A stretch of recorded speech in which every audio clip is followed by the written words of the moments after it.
prospect in this leg of the European Series. Well, Jarama is the track around 27 kilometres north of the capital. 19,000 fans have made the short trip, paid good money to see what will be, for most, the last glimpse of the cars that will compete at the Le Mans Classic next month. 21 cars in 4 classes ready for the off. Weather, well, 23 degrees Celsius, and a chance of rain around 30%. Fingers crossed that doesn't happen. And we'll be ready for the usual time to the front of the grid with Ronaldo Capello and Tom Christensen's Audi R. It's the Joest Audis 1 and 2 with Stefan Johansson and Guy Smith in the wonderful Gulf liveried privateer Audi. And then we look further back to find the first of the GTs, which is Frederik Ekblom and Dirk Muller, proving once again that the BMW M3 is more than a match for the Porsches. They're not happy about it. More on that a little bit later. So, waiting for the safety car to move out of the way and allow us to get underway on board with that BMW Motorsport car. Porsche claiming it's not properly homologated. The organisers disagree. This car, say BMW, will be available later. And of course, to race in the GT class, it should be a current available road car. If the car does actually come onto the streets, quite a surprise for those of you who've got enough money to actually spend on it. And inside the Golf car, you can see not much use of the clutch. The reason is paddle shift on this vehicle. Nice and expensive, also extremely handy on this twisty and windy track. A beautiful course indeed. The lap record stood here since 1994. Maybe it'll fall today, we shall see. Confirmation of the grid then. Capello and Christensen leading off Biela and Pirro. Then come Johansson and Smith ahead of Guy Magnussen and David Brabham. Klaus Graf and Frank Lagos. And then it's Didier Rodic and Eric van der Poel, followed by the Saleen of Lambert and McKellar. And Hawkins and Goddard leading the Lola in the LMP 675 ahead of the Renault Judd of Duno and Graham. Well, a whole host of Porsches at the rear, making up most of the GT class as they have done for so many years.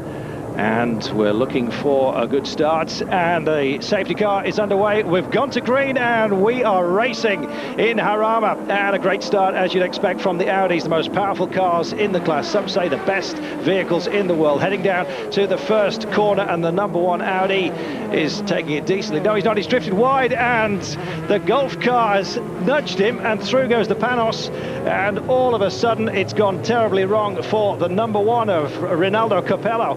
He will be absolutely kicking himself for that one. Frank Biela now leads ahead of Jan Magnussen in the Panos, and Stefan Johansson is in the frame still as well. What a break right at the start, as far as we're concerned. Wonderful racing. But Johansson is closing for that second place. He's enjoying the challenge, loves this sport with a passion, and prepared to put his money where his mouth is, of course. Great battle in the GTs as well. Number 43, Dirk Muller in the BMW 3 GTRs, and you can see the flames coming out of the side. That caused difficulty with an over-rich mixture in Donington, causing the cars or the engineers to actually come out a couple of times with the extinguishers to stop the vehicles actually burning. So the BMWs are looking very good at the moment, and it's Muller leading teammate JJ Leto, closely followed by the 2 factory Alex Job Racing Porsches, Randy Probst and Sasha Masson. Well, on board and looking at those BMWs, and should these cars become available, BMW promised they will. Porsche said they better had, otherwise they will certainly appeal even more strongly next year. In the GT class, of course, your cars are supposed to be available. And you join us with Stefan Johansson, the privateer with lots of cash, who managed to buy himself an out-of-the-box Audi until the fuel line man is clear. He's done, and the wheels are being changed. Well, Stefan Johansson, pleased as punch to be leading this one, and coming up onto some of the back markers. Number 41, Saleen, Lambert, McKellar. Our leader, Johansson, leading the GTs, I can tell you, is Dirk Muller in the 43 car, ahead of the number 1 team leader, JJ Leto.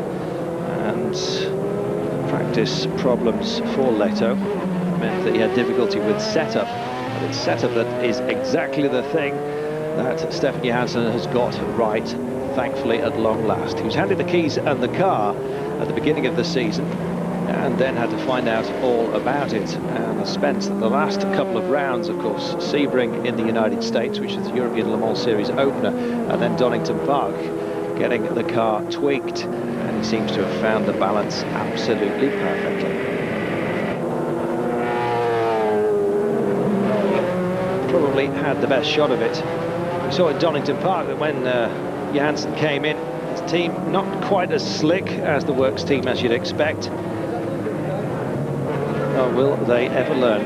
Another pit stop for Panos number 50, passing under yellow.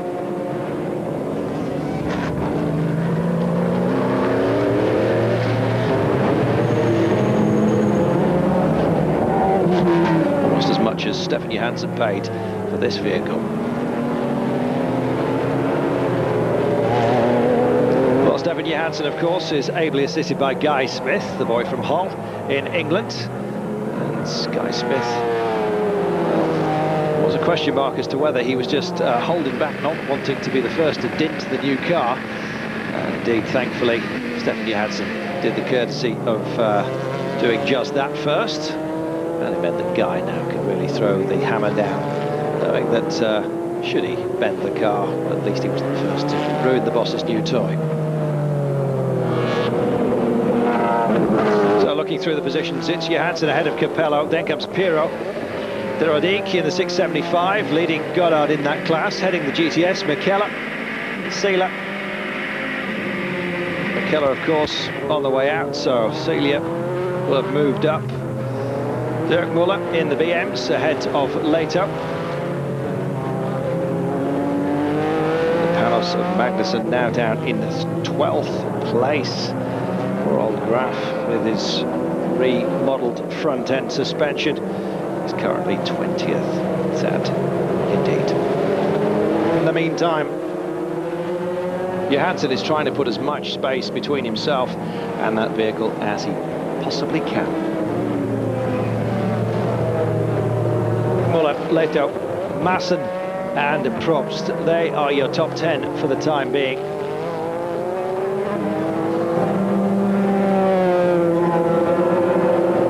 Number 2 Audi getting in on the act. About to hand over to Frank Bieler. T-Class, Dirk Muller continues to lead, but the real interest, of course, is Johansson. And Dino Capello threw in a flyer as Johansson went in for his pit stop. But I can tell you that Johansson emerged as remaining the leader. And looking further back, and the Porsche still playing catch-up to those BMs. And something of a problem for the 66 car. Adam Simmons, Temi Reimer, Steve Watson getting very much sideways. The Harlow Racing Team Porsche. And limping back to the pits we hear 1 and 2. And the Reynard number 5 is now in 3rd place, and another spin. It's the 23 Porsche running second in the GT class behind the 43 BMW of Freddie Ekstrom, and getting into a spin. Lucas Luhr trying to set himself up for the S, locking up, and goodness me, see the front wheel there buckling on the curb, and you can see the bodywork slightly awry. BMW Motorsports. Those smiles from those cheeks, they're just being pushed up by the helmet padding. It would be smiling, be sure, if the helmet was off.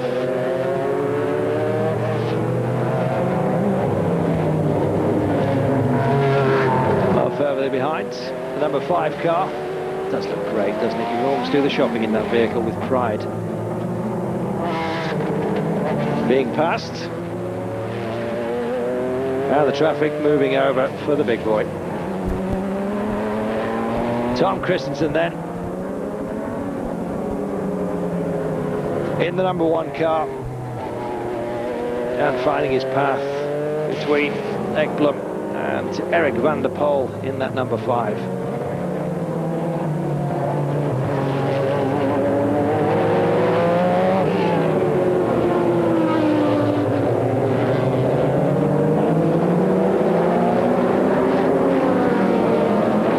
And problems for the number 23 car after his spin.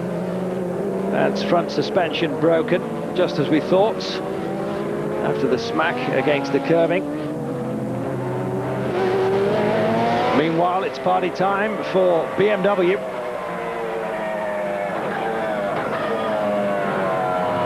Ekblom perhaps heading for his maiden victory for BMW after 3 rounds. Leading the GT category, 5th place overall, and ahead of his teammates. What a nice position to be in.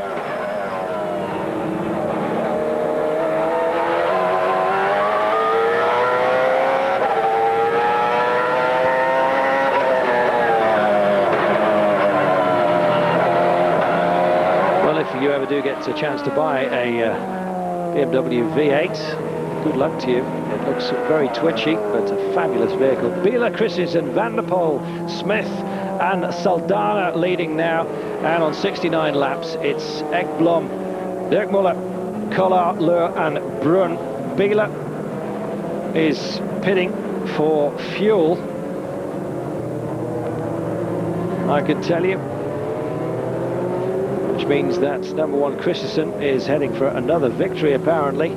Will be his 3rd of the year. But unlike Capello, he was not in the winning car at Sebring, of course.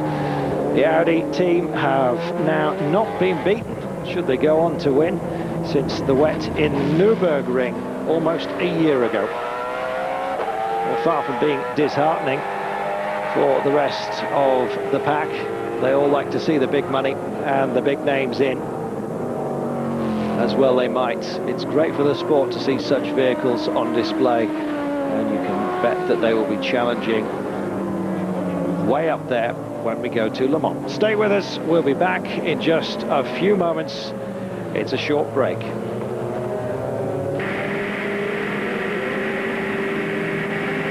And Christensen about to pass a car we've not seen much of here, the Lola B2K40. Driven by veteran Spanish driver Thomas Saldana.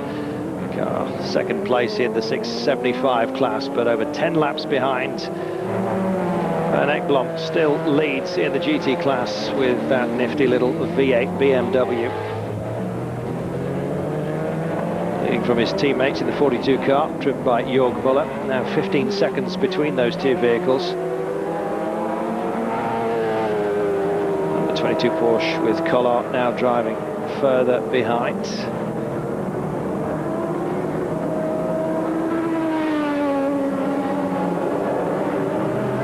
Well, a few raised eyebrows about the BMW V8, as we've documented for you here. But BM do promise that this car will be available for road users. How many is not yet known. If it's just one, you've got your chance should you win the lottery.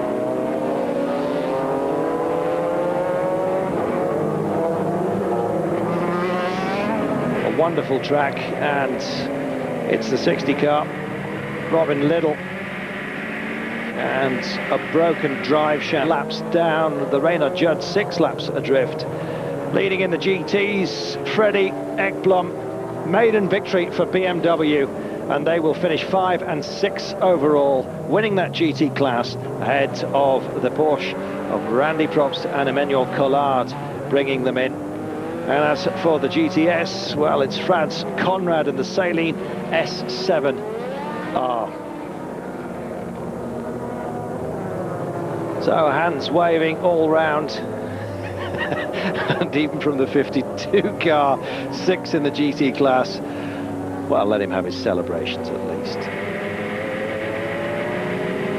It's a bit like being a backing singer for David Bowie and waving at the crowd. I've seen that before. There we have it then, our winner. A red-gloved, clasped hand, clasped in victory. And a beautiful race for us to watch. We had their moments, did Audi. They could have thrown it away, but their concentration never wavered, and they've come home with yet another victory. They just cannot stop winning, can they? Well, you probably can't get a bet on Audi to win in Le Mans. Their cars have been ultra reliable, but for those stalls on refueling, it seems that the mechanics are robust enough to actually take it. In they come then.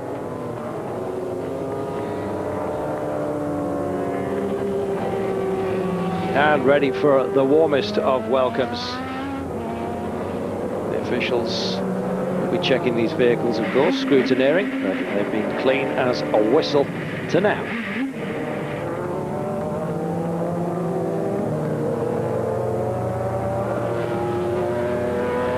How they finished.